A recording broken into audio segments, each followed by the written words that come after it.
రంగారెడ్డి జిల్లా రాజేంద్రనగర్లోని తెలంగాణ పోలీస్ అకాడమీలో సీఎం కేసీఆర్ సభా స్థలాన్ని మంత్రులు పరిశీలించారు. ఏర్పాట్లపై సంబంధిత అధికారులను అడిగి తెలుసుకున్నారు. పోలీస్ అకాడమీలో 30,000 మందితో సీఎం కేసీఆర్ బహిరంగ సభ నిర్వహించనున్నట్లు వారు తెలిపారు. ఈ కార్యక్రమంలో మంత్రులు తలసాని, మొహమ్మద్ అలీ, సవితా ఇంద్రారెడ్డి, మల్లారెడ్డి తదితరులు సభా స్థలాన్ని పర్యవేక్షించారు.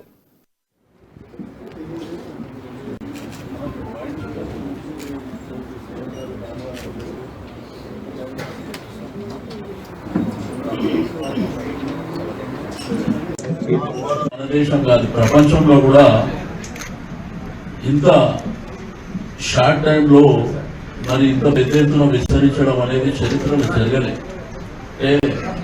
40-50 సంవత్సరాలు అయిన తర్వాత జరిగేటువంటి పరిణామాలు. బట్ ఈరోజు మరి గ్లోబల్ గా అంత విస్తరిస్తున్నటువంటి సందర్భం, దానికి ప్రధానమైనటువంటి కారణం తెలంగాణ రాష్ట్రం సాధించడం, మరి గౌరవ ముఖ్యమంత్రి గారి నాయకత్వంలో జరుగుతున్నటువంటి డెవలప్మెంట్ కావచ్చు, వెల్ఫేర్ కావచ్చు.